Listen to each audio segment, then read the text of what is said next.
télévision. On va continuer de parler du secteur aérien avec vous, Christine Ourmière-Wiedener. Bonsoir, vous êtes la toute nouvelle directrice du pôle aérien du groupe Dubreuil. French Bee a opéré son premier vol il y a 7 ans, jour pour jour, le 11 septembre 2016.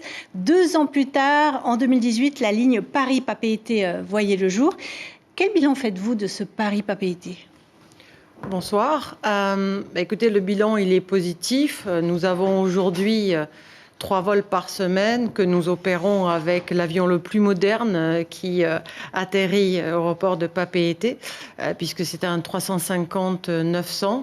Donc un avion aussi qui a eu, je pense, un impact très positif, puisque nous avons participé à la démocratisation aussi du voyage et à pouvoir aussi permettre, grâce à nos offres compétitives, l'accès à cette magnifique territoire pour beaucoup plus de touristes, et on a participé à la croissance du trafic. Est-ce que c'est une ligne rentable? Est-ce que vous vous y retrouvez? Alors, la ligne s'améliore, on est en nette amélioration. Il faut savoir que 2023, c'est la première année des années très difficiles, puisque 2022 était encore une année de reprise incertaine, et 2023 donne quand même des résultats qui nous permettront aussi de voir l'avenir de façon beaucoup plus positive pour une industrie qui a beaucoup souffert. Et tu as rappelé que notre entreprise privée n'a reçu aucune aide d'État pour faire face à cette difficile période. On vient de le voir, l'aéroport doit être modernisé dans une version plus écologique. Vous, en tant que compagnie aérienne, qu'attendez-vous précisément de ce nouvel aéroport ?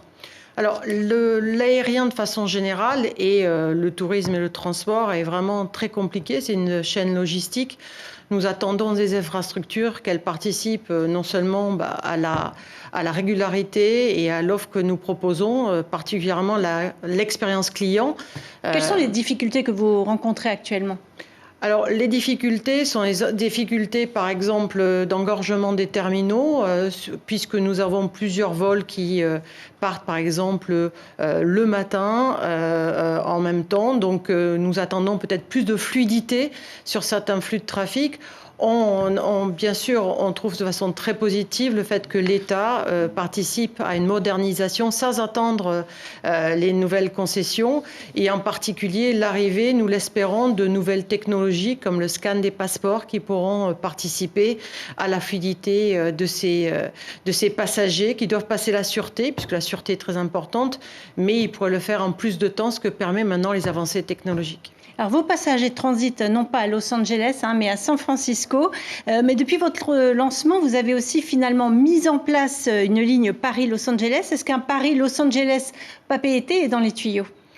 Alors, on étudie tous les jours les possibilités. Vous savez, c'est une industrie très compétitive. Aujourd'hui, on n'a pas encore décidé de lancer une connexion via Los Angeles. Il faut le dire, la connexion via San Francisco fonctionne très très bien. Nous faisons aussi d'autres routes aux États-Unis, comme San Francisco-Paris, mais aussi Miami en supplément Los Angeles et New York. Merci beaucoup, Christine Ourmière-Wiedener. Je rappelle que vous occupez le poste de directrice du pôle aérien du groupe Dubreuil. Merci beaucoup. Merci.